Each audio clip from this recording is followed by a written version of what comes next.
Hey everyone, and welcome back to the channel. Today, we're diving deep into a topic that feels like it's straight out of a fantasy novel, investing in private islands.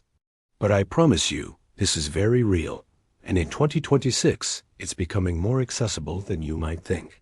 When you hear private island, your mind probably jumps to the stunning overwater bungalows of Fiji or the celebrity hideaways in the Maldives. And yes, those are incredible. But the world of private island ownership is expanding, and there are some seriously underrated hotspots you need to know about. So let's look beyond the usual suspects. First up, let's talk about the Philippines. With over 7,000 islands, the potential here is just staggering. Imagine owning a piece of paradise in Palawan, a region consistently voted as one of the most beautiful in the world. The prices here can be surprisingly competitive compared to the Caribbean. You're getting that same crystal clear water, lush jungle interior, and pristine white sand, but often for a fraction of the cost. The government is also actively encouraging foreign investment, making the process smoother than ever. Local lawyer who specializes in island real estate. They will be your most valuable asset in navigating the local regulations. Then there's the infrastructure. This is a huge one. Does the island have a source of fresh water? You'll likely need to look into wells or desalination systems. What about power? Solar is becoming the go-to solution for off-grid islands, but you need to assess the cost and feasibility. And don't forget about waste management and internet connectivity. These might not be the most glamorous topics, but they are absolutely essential to making your island habitable and functional. Ignoring these practicalities is the fastest way to turn your dream into a logistical nightmare. Now, let's talk about the money. Financing a private island is not like getting a standard mortgage. Most traditional banks will shy away from this kind of unique asset. This means you'll likely need to have significant capital upfront or explore alternative financing options. Sometimes, the seller themselves will offer financing, which can be a great arrangement. You might also find private lenders or investment groups that specialize in luxury and unique real estate. It's also crucial to budget for more than just the purchase price. Factor in the costs of development, infrastructure, ongoing maintenance, property taxes, and potential staff. A realistic budget is your best friend. Let's also consider the investment angle. Is a private island a good investment? It can be, but it's not a get-rich-quick scheme. The value of private islands tends to be very stable, and in desirable, accessible locations, it can appreciate significantly over time. The real financial opportunity often lies in development.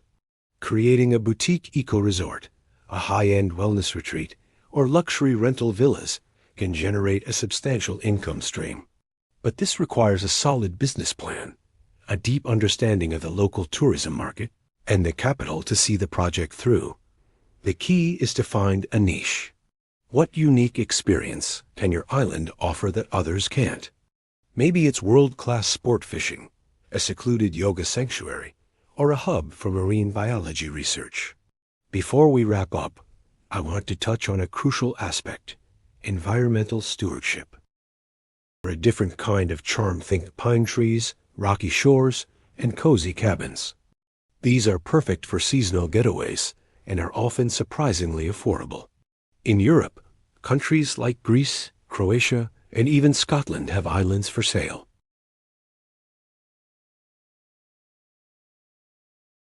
The legalities can be more complex, but the rewards are unique. Once you've zeroed in on a region, you need to do your due diligence. This is the most critical part of the process, and you absolutely should not do it alone. You need a team of experts. Start with a reputable international real estate agent who specializes in private islands. They have the listings and the local contacts. You'll also need a good lawyer who understands local property laws, zoning regulations, and title searches. They will protect you from potential pitfalls like ownership disputes or building restrictions. Dock, a source of fresh water, which could mean a well or a desalination system, and a power source, likely solar panels with a backup generator. Then there's construction. Building on an island is expensive. All materials and labor have to be brought in by boat or barge, which can double or even triple construction costs compared to the mainland. And it doesn't stop there. Annual maintenance is a significant ongoing expense.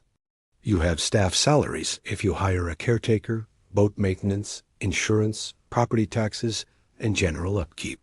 A good rule of thumb is to budget about 1 to 2% of the island as total value for annual maintenance. So, for a $2 million island, you should be prepared for $20,000 to $40,000 in yearly costs, at a minimum. It's crucial to have a realistic financial plan from the outset. But let's get to the exciting part, the return on investment. If you're not using the island full-time, renting it out can be incredibly lucrative. The market for private island rentals is booming. Wealthy families, corporate groups, and honeymooners are willing to pay a premium for the ultimate exclusive experience. Depending on the location, size, and amenities, you could charge anywhere from a few $1,000s a night to over $100,000 a week.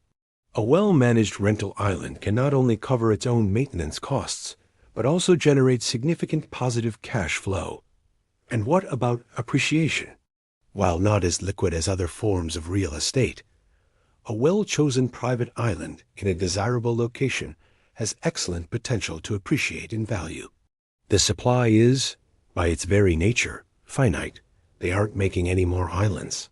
Hello everyone, and welcome back to the channel where we explore the most exclusive and forward-thinking ways to build and preserve your wealth. Today, we're diving into a topic that sounds like it's straight out of a blockbuster movie. Private island, what comes to mind? Probably a tropical paradise, a billionaire's hideaway, right? While that's part of the appeal, the real value lies far beyond the luxury lifestyle. A private island is one of the most unique and finite assets on the planet. They aren't making any more of them. This inherent scarcity makes it an incredible hedge against inflation and market volatility.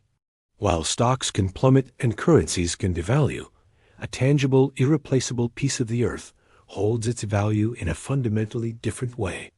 It's the ultimate hard asset. An island powered entirely by solar and wind, with water desalination systems and organic farms that supply a world-class restaurant. This isn't just about being green. It's about creating a premium off-grid experience that high-net-worth individuals will pay a fortune for. It has a business model that generates significant income while also increasing the island's capital value. You're not just owning land. You're building a profitable, resilient enterprise. Facilities or partnering with these innovators, you transform your island from a passive asset into an active contributor to the future, generating revenue streams you couldn't get anywhere else. Powerful angle is legacy and security. In an increasingly unpredictable world, a private island offers unparalleled security and privacy. It can serve as a multi-generational sanctuary, a safe haven for your family that is completely under your control. This isn't about paranoia. It's about strategic foresight. You can establish your own infrastructure, your own security protocols, and create a self-contained community. This level of autonomy is the ultimate luxury and a powerful tool for wealth preservation across generations. It's more than just an investment. It's a dynasty asset. Now, I know what you're thinking. This sounds incredibly complex and expensive. And yes, the initial investment is significant. We're talking millions, sometimes tens or hundreds of millions. But the key is to look at the total return on investment, which includes not just financial gains, but also security, privacy, and legacy. The process involves navigating a labyrinth of maritime laws, zoning regulations, and logistical challenges. You'll need a team of experts, maritime lawyers, island brokers, architects specializing in remote construction, and sustainability consultants. Let's break down the practical steps. First, define your vision. Is it a commercial eco-resort, a private family compound, or a tech hub?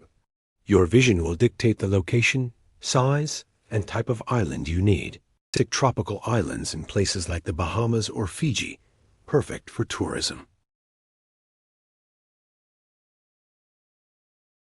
These offer a different kind of beauty and seclusion, appealing to a market that seeks rugged nature and privacy over tropical heat. There are even river islands and lake islands that provide the same level of privacy, but with easier access to mainland amenities. The key is to match the island's characteristics to your investment goals. Research, creating unique B2B revenue. And third, the ultimate legacy asset, providing security and autonomy for your family for generations. Investing in a private island is not for the faint of heart. It is the pinnacle of strategic wealth management, an asset class that offers returns far beyond the financial. It's a statement about your vision for the future and your commitment to building something truly lasting. It's about owning a piece of the world that is truly, unequivocally yours. This isn't just about escaping the world. It's about creating your own. Thank you so much for joining me today. If this has sparked your imagination, hit that like button and subscribe for more deep dives into the world of exclusive investments. I'd love to hear your thoughts in the comments below. What would you do if you owned a private island? Until next time, think bigger. Satellite internet is reaching the most remote corners of the globe, making the digital nomad lifestyle a real possibility even in paradise. Water and proximity to the U.S. make them incredibly appealing. Then there's Southeast Asia, particularly the Philippines and Indonesia.